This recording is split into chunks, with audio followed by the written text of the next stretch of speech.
श्रीविभूषितकरान्नवनीरदाभात् पीताम्बरादरुणबिम्बफलाधरोष्ठात् पूर्णेन्दुसुन्दरमुखादरविन्दनेत्रात् कृष्णात् परं किमपि तत्त्वमहं न जाने।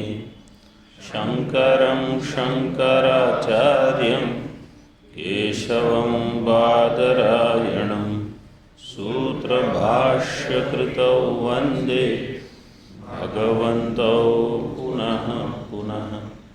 ईश्वरो गुरुरात्मेति मूर्तिभेदविभागिने व्योमवद्व्याप्तदेहाय दक्षिणामूर्तये नमः। ओम शांति शांति शांति।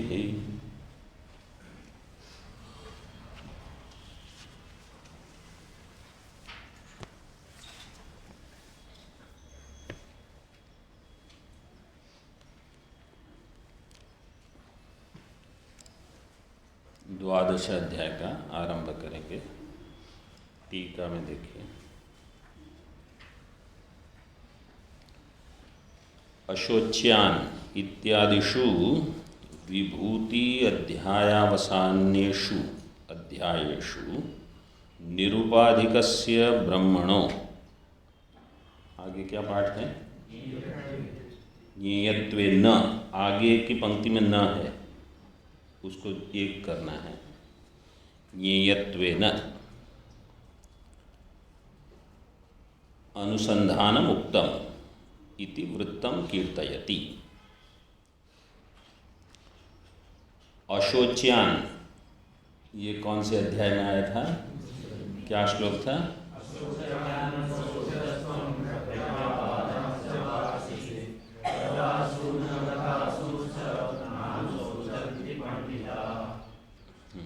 अशोच्यान में शोच्य, ये शब्द कैसे बनेगा? क्या धातु है? शुच शोके, और री हलोरणियत से अण्यत प्रत्यय करके शोच्य अशोच्यान, न शोच्यान इति अशोच्यान। इत्यादिषु, वहाँ से आरंभ करके विभूति अध्याय अवसानेषु, विभूति अध्याय दशमाध्याय, जो पूर्व अध्याय था उसके पहले, विभूति अध्यायावसानेषु अध्यायेषु, इन अध्यायों में क्या वर्णन हुआ था उसको सार रूप से बता देते हैं। निरुपाधिकस्य ब्रह्मणो ज्ञेयत्वेन अनुसंधानम उक्तम। निरुपाधिक ब्रह्म का निरूपण हुआ, मतलब एक विषय निरुपाधिक ब्रह्म था इन अध्यायों में। केवल निरुपाधिक ब्रह्म का ही अनुसंधान ये नहीं प्रतिपादन हुआ, लेकिन बहुत सारे विषय हुए, उसमें से एक मुख्य विषय क्या रहा? निरुपाधिक ब्रह्म। और जो निरुपाधिक ब्रह्म होगा वो कैसा होगा? ज्ञेय होगा। ज्ञेय और ध्येय, ये भेद स्पष्ट रहना चाहिए।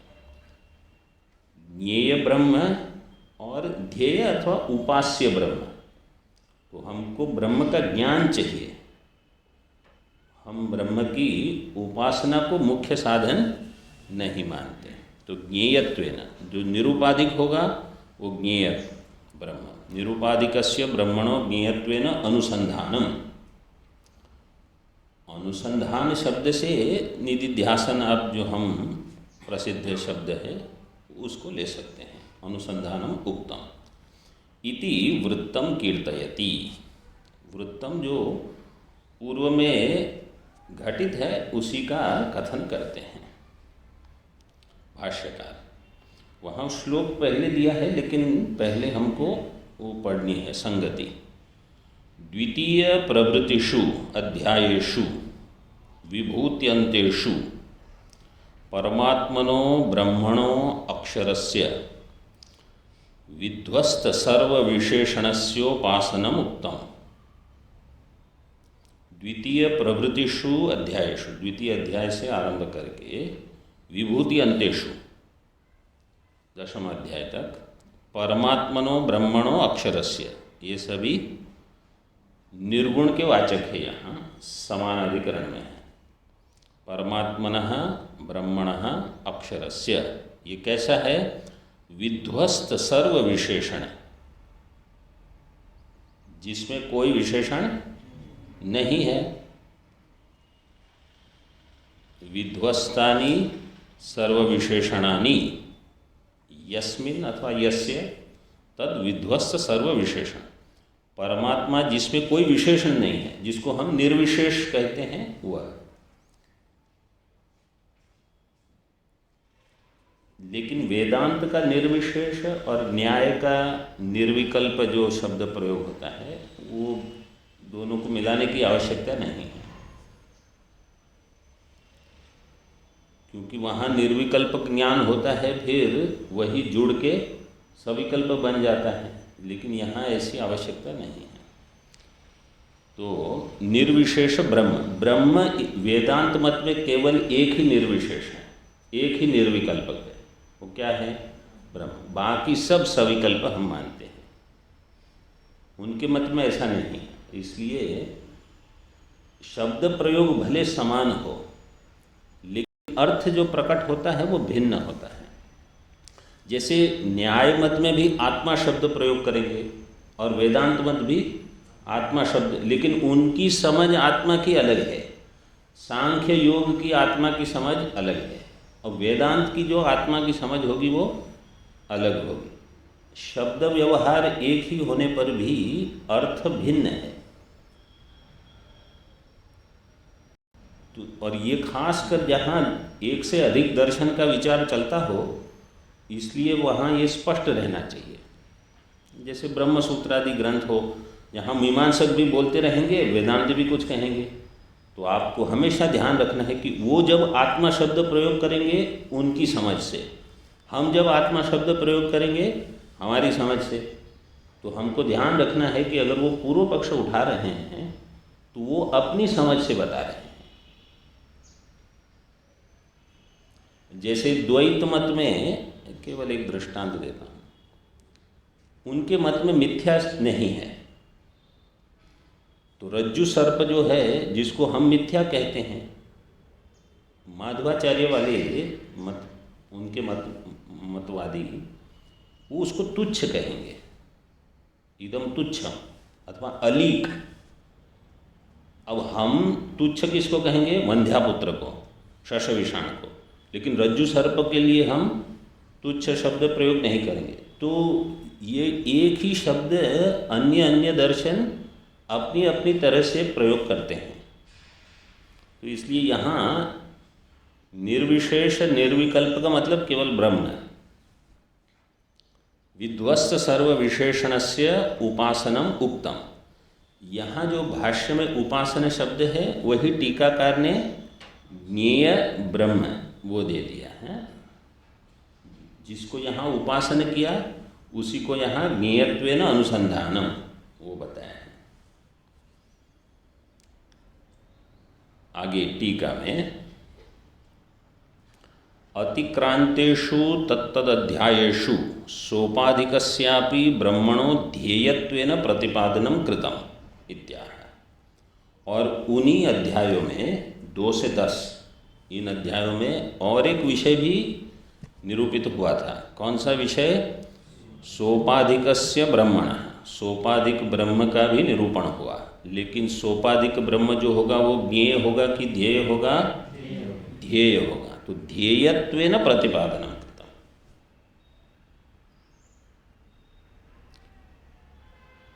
ज्ञेय और ध्येय में एक भेद तो स्पष्ट है कि एक ज्ञान से प्राप्त होगा, एक ध्यान से। अन्य भेद बताइए, 2-3 कुछ भेद अगर विचार करके।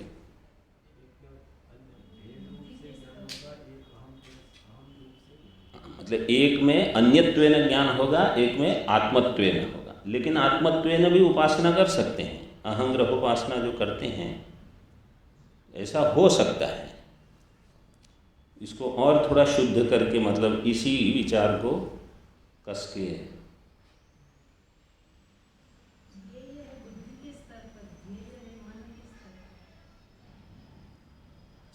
एक है बुद्धि के स्तर पर, ऐसा इसके बदले ऐसे प्रयोग कीजिए, जो ज्ञेय होगा वो प्रमा से उत्पन्न होगा और जो ध्येय होगा वहाँ अध्यास होगा।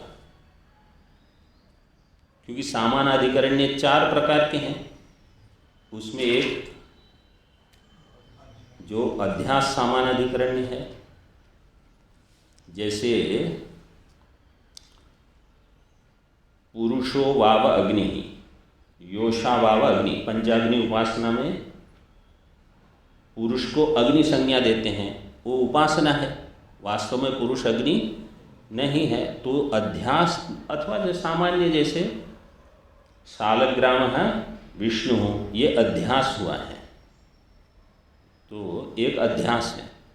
और जो ज्ञेय होगा ब्रह्म, वो प्रमाण विचार से जो प्रमा उत्पन्न होगी उसी को हम कहेंगे ज्ञेय होगा। ये एक भेद, अन्य दूसरा भेद हो गया। और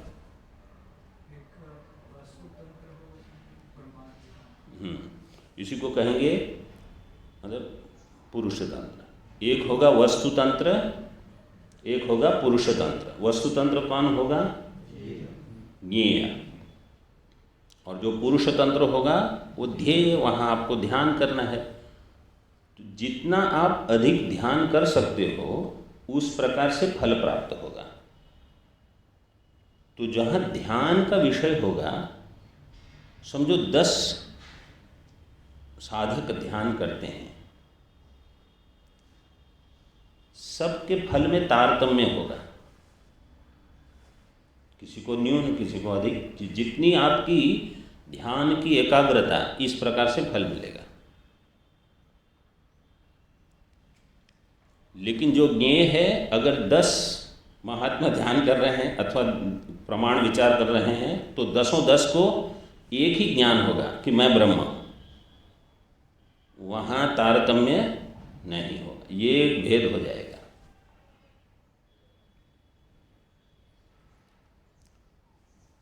केवल कुछ भेद अभी पर्याप्त है, बहुत भेद हो सकते हैं। शास्त्र में इस पर भी बहुत चिंतन है, हमारे लिए केवल इतना अभी पर्याप्त है। तो एक है ज्ञेय ब्रह्म, एक है ध्येय। तो जब हम अहम ब्रह्मास्मि करके कोई वृत्ति की आवृत्ति करते हैं, तो हमें ये स्पष्ट होना चाहिए कि ये ज्ञेय विषयक है या केवल हम ऐसा चिंतन कर रहे हैं लेकिन समझ में कुछ नहीं आया है। ऐसा न हो।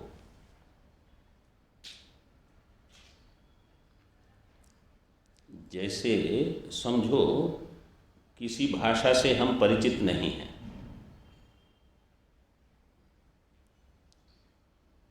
और उस भाषा का एक वाक्य हमको किसी ने बता दिया और हम उसका रटन कर रहे हैं और समझ में कुछ नहीं है। तो जो ऐसे अगर कोई अहम ब्रह्मास्मि, मैं ब्रह्म हूँ, मैं ब्रह्म हूँ, ऐसे कोई चिंतन कर रहा है, लेकिन उनको समझ में नहीं आ रहा है कि अहम शब्द का अर्थ क्या है, ब्रह्म शब्द का अर्थ क्या है, ऐक्य यहाँ कहाँ है, तो उनका ज्ञान नहीं होगा, उनको ज्ञान हुआ ही नहीं, वो केवल उपासना कर रहे हैं। ये भेद हो जाता है। अतिक्रांतेषु तत्तदध्यायेषु सोपाधिकस्यापि ब्रह्मणो ध्येयत्वेन प्रतिपादनं कृतम् इत्याह भाष्य में। सर्वयोगैश्वर्य सर्वज्ञानशक्तिमत् सत्वोपाधेरीश्वरस्य तव च उपासनं तत्र तत्रोक्तम्। इन अध्यायों में सर्वयोगैश्वर्य, सर्वयोगों के जो ईश्वर है उनका ऐश्वर्य, सर्वयोगैश्वर्य, सर्वज्ञान शक्तिमत, जो सर्वज्ञान और सर्वशक्ति वाले हैं, सर्वज्ञान शक्तिमत, मतु प्रत्यय, सत्वोपाधे है, और जिनकी उपाधि क्या है? सत्वम उपाधिर यस्य सह सत्व उपाधि ही। परमात्मा की उपाधि सत्व है। सत्व उपाधि का अर्थ है महा रजोगुण तमोगुण भी है, लेकिन सत्व उसको अभिभूत करके रखेगा। कभी रजोगुण तमोगुण जितना आवश्यक है उतना ही प्रभु उनको उद्भव होने देंगे, उससे अधिक नहीं। जीव में क्या होता है, रजोगुण तमोगुण अपने आप बढ़ जाते हैं और सत्व को दबा देते हैं। ईश्वर सृष्टि जब करते हैं तो उसमें सत्व भी चाहिए, रजोगुण भी चाहिए, तमोगुण भी। जो स्थूल जगत है वो तो तमोगुण का कार्य है, लेकिन परमात्मा इसको नियंत्रित करके रखते हैं। जैसे महात्मा, जो जीवन मुक्त महात्मा होते हैं, समझो उन्हें कुछ कार्य करना है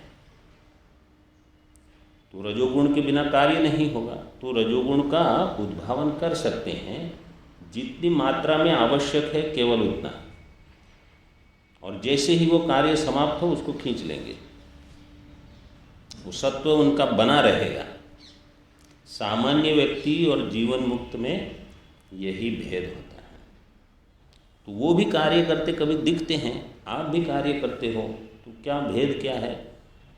हमारी बुद्धि में जब रजोगुण सवार हो जाता है तो फिर वो नियंत्रण में नहीं रह सकता, कभी हो जाए कभी नहीं, वहाँ हमेशा रहेगा। सत्वोपाधि है जिनकी, सत्वोपाधि है ईश्वरस्य तव च उपासनम तत्र तत्र उत्तम।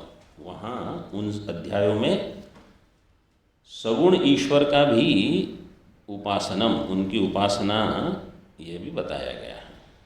ये एक विषय हो गया। अब आगे टीका में, सर्वस्यापि प्रपंचस्य योगो घटना जन्म स्थिति भंग प्रवेश नियमनाख्या तत्रैश्वर्यं सामर्थ्यं तेन सर्वत्र ज्ञेये प्रतिबंध विधुरया ज्ञानशक्त्या विशिष्टस्य सत्वादि उपहितस्य भगवतो ध्यानं तत्र तत्र प्रसंगमापाद्य मंद मध्यमयोर अनुग्रहार्थम उक्तम इत्यर्थः। जो द्वितीय अध्याय से दशम अध्याय तक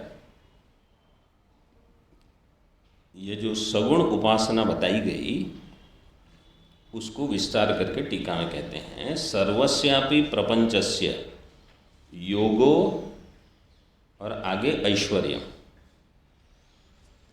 योगों के बाद दिया है, योग का अर्थ दिया घटना, योगो घटना जन्म स्थिति भंग प्रवेश नियमना आख्या, तत्र ऐश्वर्यम, ऐश्वर्यम उसका सामर्थ्य। ये एक श्लोक आया था पूर्व में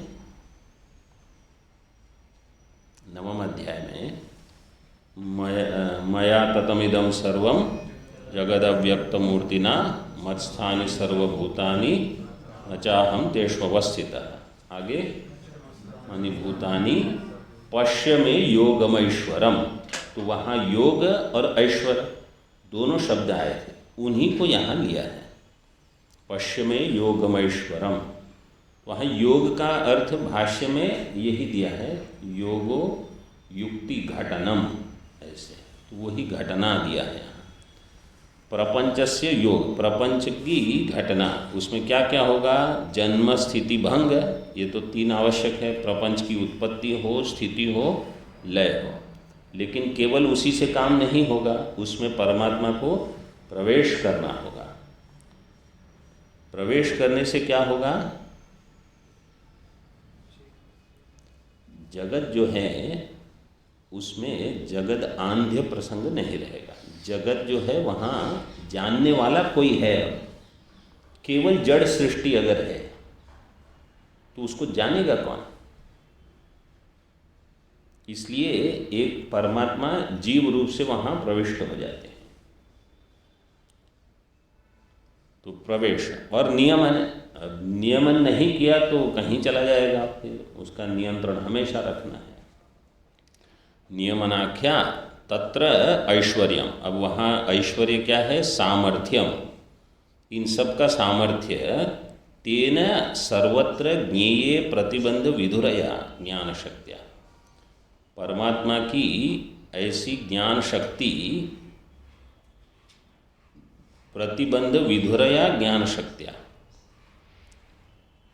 जिसमें कोई प्रतिबंध नहीं है। मतलब माया शक्ति जो है परमात्मा को इसका कोई प्रतिबंध नहीं होगा।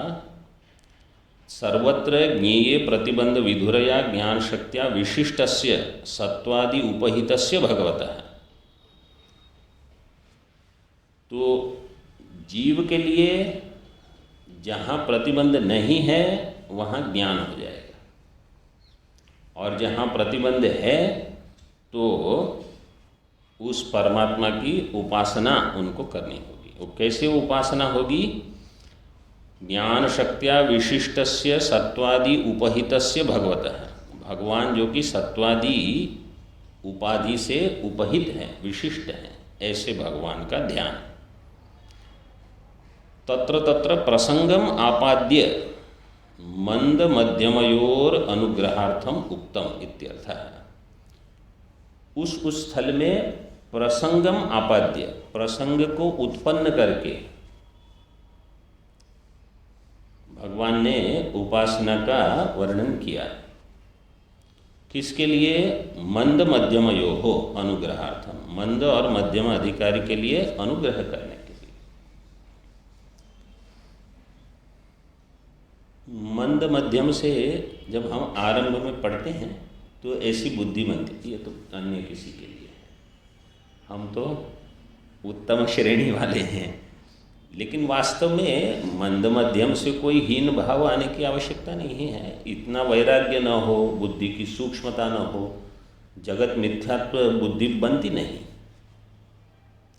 तो इसलिए कुछ अन्य श्रेणियां बना दी गई हैं, और कुछ नहीं। मंद का अर्थ ये नहीं है कि ये न्यून साधक वास्तव में है, कुछ प्रतिबंध अधिक है, तो उनके लिए सगुण उपासना बताई गई। अब देखिए, सगुण उपासना द्वितीय अध्याय से दशम अध्याय तक जो बताई, जैसे विभूति योग लीजिए, अब वह उपासना कितने लोग करते हैं, तो वहीं हम तो नहीं कर पाते। और अष्टम अध्याय में जो उपासना बताई, जो प्रयाण काले मनसा चलेन भक्त्या युक्तो योग बलेन चैव भ्रुवोर मध्य प्राणमावेश्य सम, कितने लोग करते होंगे। और यहाँ कहा वो मंद मध्यम के लिए। तो हम आरंभ में ऐसा लगता है कि मंद मध्यम तो किसी और के लिए ही होगा, हम तो उस श्रेणी में नहीं, लेकिन ऐसा नहीं है। जिन्होंने पूर्व में ये सब साधनाएं की है उनके लिए बहुत सरल है। लेकिन अगर हमारी बुद्धि वहाँ स्थिर नहीं हो रही, श्रवण में एकाग्रता नहीं बन रही है, तो जो आवश्यक है वो करना है। उनके लिए भगवान ने अनुग्रह करके दिया है, अनुग्रहार्थम उक्तम इत्यर्थः। अब एकादश अध्याय का अभी तक विचार नहीं किया, तो उसको बताते हैं। एकादशे वृत्तम अनुवदति, एकादश अध्याय में जो बताया था वो क्या था? भाष्य में देखिए, विश्वरूपाध्याये तु ऐश्वरम आद्यम समस्त जगदात्म रूपम विश्वरूपम त्वदीयं दर्शितम उपासनार्थम एव त्वया। विश्वरूपाध्याय में तु ऐश्वरम आद्यम, वही आद्य, आदोभवम आद्यम, मतलब विराट रूप जो है, जो सबसे प्रथम रूप है, ऐसा। आद्यम समस्त जगदात्म रूपम, जो कि समस्त जगत रूप है, समस्त जगदात्म रूपम विश्वरूपम त्वदीयम, आपका ही वो रूप है, दर्शितम। दर्शितम कैसे बनेगा? हेतुमति जैसे नीच करेंगे, फिर ई कहाँ से आएगा? आर्ध धातुकस्य ईड वाला देह से ईड आ जाएगा, दर्शितम, और गुण भी हो जाएगा, पुगंत लघु पदस्य च। दर्शितम किस लिए? उपासनार्थम, वो भी उपासना के लिए। उपासनार्थम एव त्वया उक्तम। टीका में देखिए, तो 2 विषय हो गए, मतलब वास्तव में 3 विषय हुए द्वितीय अध्याय से एकादश अध्याय तक। प्रथम विषय बताया निर्गुण ब्रह्म, ठीक है, जो ज्ञेय है निरुपाधिक। और एक बताया उस अध्याय में सोपाधिक ब्रह्म ध्येयत्व। और तीसरा जो एकादश अध्याय में बताया वह विश्वरूप, ठीक है। 3 चीज हो गई। टीका में देखिए, अध्यायांते भगवत उपदेशम अनुवदति, और अध्याय के अंत में, एकादश अध्याय के अंत में भगवान ने जो उपदेश दिया उसी का पुनः यहाँ अनुवचन करते हैं। अनुवदति तच्च दर्शयित्वा उक्तवानसि मत्कर्मकृत इत्यादि। अतो यहाँ तक देखिए, और वहाँ एकादश अध्याय के अंत में आपने कहा मत्कर्मकृत मत्परमो मद्भक्त संगवर्जितः निर्वैरः सर्वभूतेषु यः स मामेति पांडव। तो उस अध्याय में कहा कि यह जो रूप है विश्वरूप, ये अनन्य भक्ति से प्राप्त होगा, और जो मेरे लिए कर्म करेगा, जो मेरा भक्त है, इत्यादि इत्यादि। और निर्वैरः, किसी भूतों में, देखो वहाँ 2 शब्द दे दिए, संगवर्जितः और सर्वभूतेषु निर्वैरः। ये 2 का अर्थ क्या हो गया? संगवर्जित का अर्थ है राग नहीं, निर्वैर सर्वभूतेषु द्वेष, राग द्वेष रहित। बस आप ईश्वर के लिए कर्म करो, कर्मयोग, भक्त बनो, लेकिन बिना राग द्वेष के। और वो कैसे ईश्वर? वो जो विश्व रूप दर्शन दिखाया उस ईश्वर के लिए, जो जिसको हम सेवा कहते हैं। सेवा कर्म योग में आ जाएगा, लेकिन कर्म योग का एक बहुत ही महत्वपूर्ण हिस्सा है भक्ति। ये तृतीय अध्याय में इसका वर्णन हो चुका है। बिना ईश्वर की भक्ति के आप कर्मयोग नहीं सिद्ध करोगे। तृतीय अध्याय में एक श्लोक था, यज्ञार्थात् कर्मणोन्यत्र लोकोयम कर्म बंधनः तदर्थम कर्म कौन्तेय युक्त संग मुक्त संग समाचर। तो यज्ञार्थात् कर्मणो अन्यत्र अयम लोको कर्म बंधन। यज्ञ के सिवा अगर आप कर्म करोगे तो बंधन ही देगा।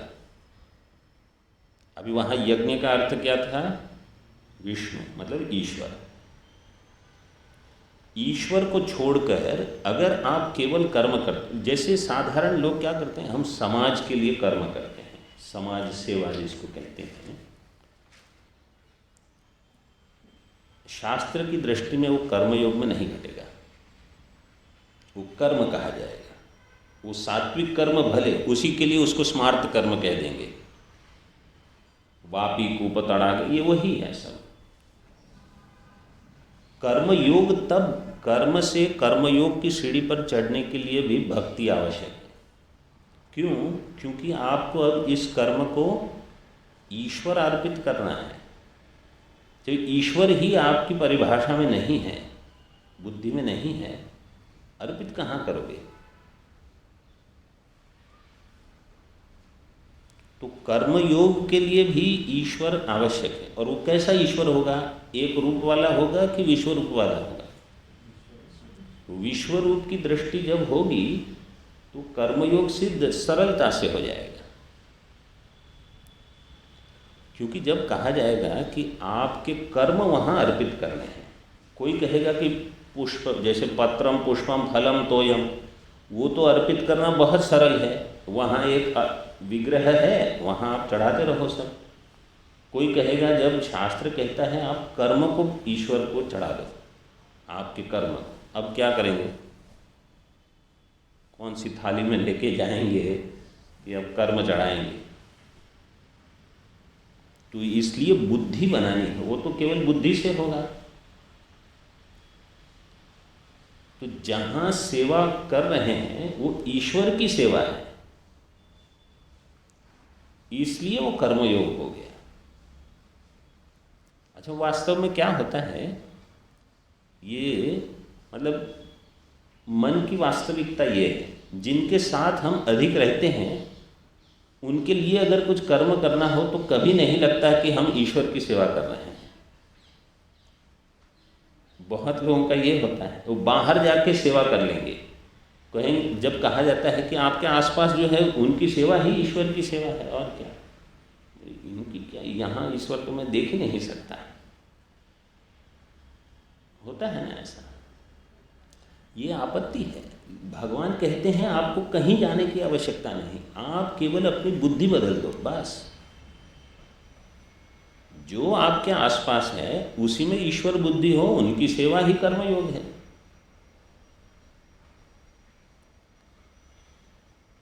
तो ये प्रसंगवशात कुछ विचार हो गया, लेकिन कर्मयोग के लिए भी भक्ति आवश्यक है। तो वहाँ जब कहा मत कर्मकृत और मद भक्त है, और उसमें भी मत परम है, मुझे परम रख के करना है।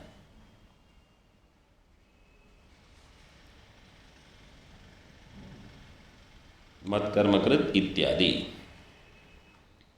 टीका में अब प्रश्न का बीज बताते हैं। यथाधिकारं तारतम्योपेतानि साधनानि नियंतुम अध्यायांतरम अवतारयन् आदौ प्रश्नम उत्थापयति। यथाधिकारं तारतम्य उपेतानि साधनानि, साधना अनेक प्रकार की होती है, लेकिन इन साधनाओं में तारतम्य भी रहता है। समझो कोई आके पूछे इतनी सारी साधनाएं हैं, श्रेष्ठ साधना क्या है, तो आप क्या कहोगे? देखो उत्तर यहाँ टीका में दे दिया है, यथाधिकारम, जो जिसका जो अधिकार है उनके लिए वही श्रेष्ठ है। तो जो कर्मयोग का अधिकारी है, मतलब जिसमें मल विक्षेप अत्यधिक है, उनको आप कहो कि अरे उपनिषद पाठ में बैठो, आप श्रवण करो, उनको क्या समझ में आएगा? हिरण्यगर्भ शब्द से बुद्धि में क्या प्रकट होता है? कुछ प्रकट नहीं होगा।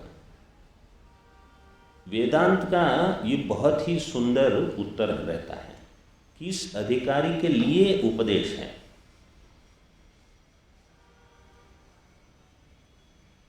अधिकारी सापेक्ष साधना में तारतम्य जो है, तो यहाँ इसलिए दिया यथाधिकारम तारतम्य उपेतानि साधनानि।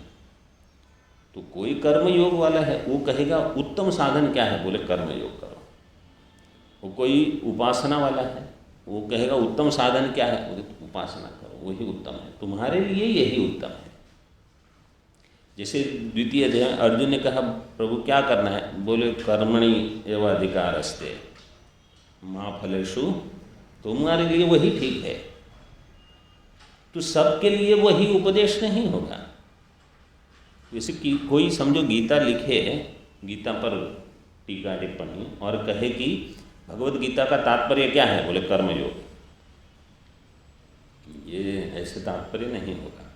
षड्विध लिंग इसलिए अलग है। साधनानि नियंतुम अध्यायांतरम अवतारयन, अध्यायांतर ये 12 अध्याय, उसका अवतरण करने के लिए आदौ प्रश्नम उत्थापयति, अर्जुन प्रश्न का उत्थापन करते हैं। अतो अहम अनयोर उभयोः पक्षयोः विशिष्टतर बुभुत्सया त्वां पृच्छामि इति। अनयोर उभयोः पक्षयोः, अब दो पक्ष हो गए। दो पक्ष मतलब श्लोक में और भी स्पष्ट हो जाएंगे कौन से दो पक्ष हैं। दो पक्ष से यहाँ लेना है निर्गुण ब्रह्म का ज्ञान अथवा विश्वरूप की उपासना, ये दो पक्ष मुख्य हो गए।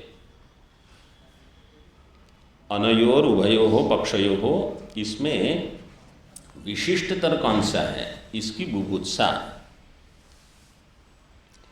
बुभुत्सा में धातु क्या है, पहले व्युत्पत्ति क्या होगी, बोद्धुम इच्छा, बुभुत्सा, ठीक है।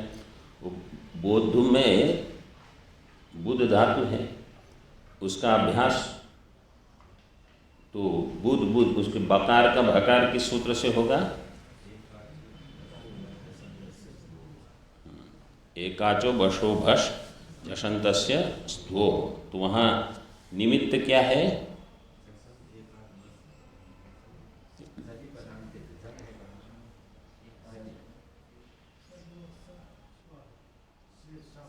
सकार यहाँ निमित्त है, जिससे बकार का भकार होगा। सन किया है ना, इसलिए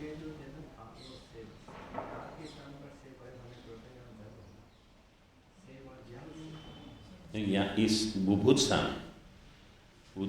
में क्या निमित्त है जिससे होगा? सकार, सन का सन किया है इसलिए।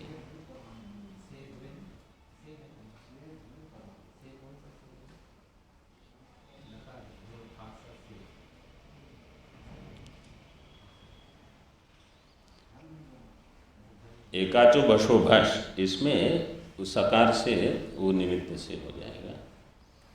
बुभुत्सया त्वाम पृच्छामि, पृच्छामि में धातु प्रचज्ञीप्सायाम, फिर पृच्छ, इसमें संप्रसारण होगा। ग्रहीज्या वैव्यधि वष्टि विचति वृक्षति पृच्छति पृज्यति नाम इति च। ठीक है। और पृच्छामि में पृच्छ का आ दीर्घ कैसे हो गया? तो दीर्घ हो यही, इससे पृच्छामि इति। टीका में देख लीजिए, सोपाधिक, अच्छा हाँ, केवल एक इतनी पंक्ति देख लीजिए। सोपाधिक ध्यानस्य निरुपाधिक ज्ञानस्य च उक्तत्वाद इत्यर्थ। ये दो मुख्य हो गए। एक हो गया सोपाधिक ध्यान, तो पूर्व के जो अध्याय हैं, द्वितीय अध्याय से दशम अध्याय तक, उसको अलग से नहीं उनकी वहाँ जो उपासना है उसको अलग से नहीं बताकर एकादश अध्याय में जो उपासना बताई विश्वरूप की, वह उपासना और निरुपाधिक ज्ञान, ये दो विषय को लेकर अब प्रश्न हो रहा है। देखिए, अर्जुन उवाच एवं सततयुक्ता ये भक्तास्त्वां पर्युपासते ये चाप्यक्षरमव्यक्तं तेषां के योगवित्तमाः।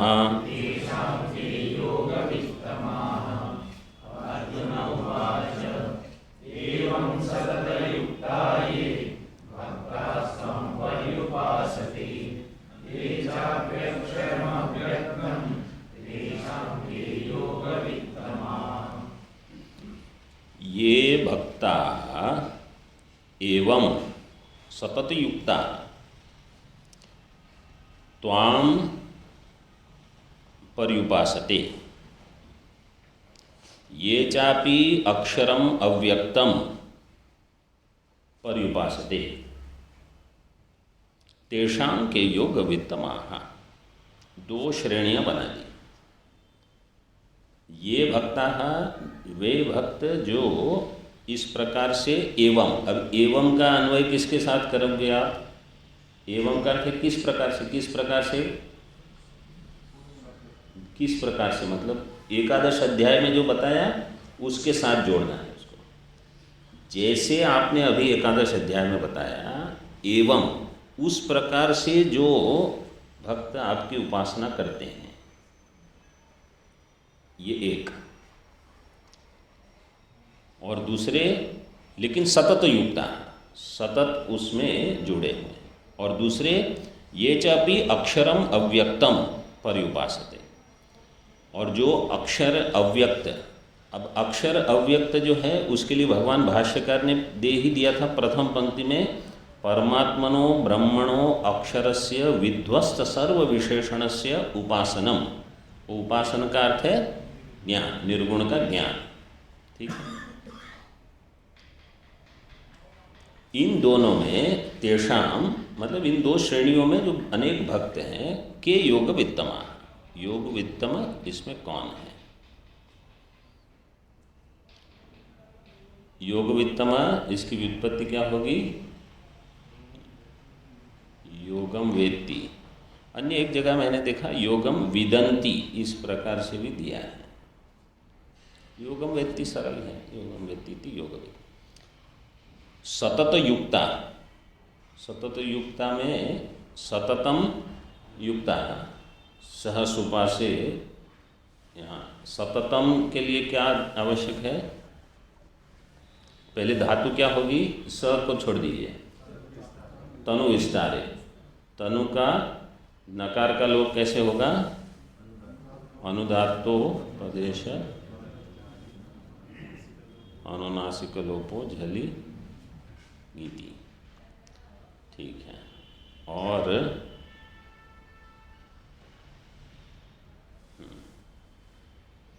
हाँ, इसमें सततम जो है उसके मकार का लोप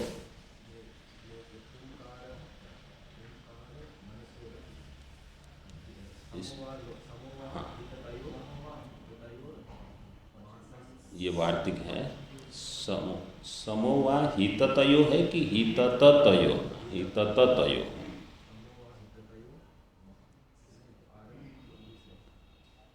इतनी मतलब इतने इतने ही। हाँ, समो वा हिततयो, हिततयो ऐसे दिया है। वार्तिक का है, वार्तिक की संख्या दी है। श्लोक तो होगा, हाँ श्लोक बना लिए होंगे। क्या है श्लोक? अच्छा ठीक है, तो कल बता दीजिए आप श्लोक। सतत युक्ता। अब देखिए यहाँ केवल एक दो बिंदु स्पष्ट हो जाए। जो ईश्वर की उपासना हम घरों में, मंदिरों में अपने निजी विग्रह को लेकर करते हैं, उसका यहाँ उल्लेख ही नहीं है। मतलब उसके उस विषय का प्रश्न नहीं है। जो एक विग्रह लेकर जिसकी उपासना होती है, अगर वहाँ विश्वरूप बुद्धि नहीं बन रही है तो वह इस प्रश्न का विषय नहीं बना। ये स्पष्ट हो गया? क्योंकि प्रश्न में केवल दो ही विकल्प किए हैं, विश्वरूप ईश्वर अथवा निर्गुण ब्रह्म। तो जो एक विग्रह वाले जिसकी उपासना साधारणतः लोग करते हैं, वो ही यहाँ प्रश्न का विषय नहीं बनाया। ठीक है, टीका में देखिए। एवं शब्दार्थम उक्त्वा, हाँ पहले भाष्य में एक पंक्ति, एवं इति अतीतानंतर श्लोकेन उक्तमर्थम परामर्शति मत कर्मकृत इत्यादि ना। क्योंकि एवं सतत युक्ता जो कहा, तो एवं शब्द से क्या लेना? अतीत अनंतर श्लोकेन, अतीत अध्याय का जो अंतिम श्लोक था, अनंतर मतलब बिल्कुल अभी जो बताया गया उसी का परामर्श कराते हैं, उसी को याद दिला रहे हैं। उत्तम अर्थम परामर्शति मत कर्म कृत इत्यादि ना। तो इसलिए संगति सीधी लग गई कि जो अभी आपने बताया वह भक्ति अथवा जो पहले आप बता रहे थे निर्गुण ब्रह्म का ज्ञान, इन दोनों में से श्रेष्ठ क्या है? तो चिंतन दोनों में है। निर्गुण ब्रह्म का भी चिंतन, निधिध्यासन जिसको हम कहते हैं, वो होता है। इसलिए यह अर्जुन का प्रश्न हो गया। अब टीका में देखिए, एवं शब्दार्थम उक्त्वा तम अनुद्य सतत युक्ता इति भागम विभजते। एवं शब्द का अर्थ बता दिया। अब सतत युक्ता इस भाग का विभाजन करते हैं भाष्य में। एवं सतत युक्ता नैरंतर्येण भगवत कर्मादौ यथोक्ते अर्थे समाहिता संतः प्रवृत्ता इत्यर्थ। सतत युक्त में भी बहुत वजन है। मतलब सतत उसी में युक्त रहना कैसे, देखो दिया, नैरंतर्येण भगवत कर्मादौ यथोक्ते अर्थे समाहिता संतः प्रवृत्ता। निरंतर भगवत कर्म में ही समाहित होकर प्रवृत्त हो, ये एक श्रेणी। और फिर अन्य का वर्णन करेंगे। ओम पूर्णमदः पूर्णमिदं पूर्णात् पूर्णमुदच्यते पूर्णस्य पूर्णमादाय पूर्णमेवावशिष्यते। ओम शांति शांति शांति।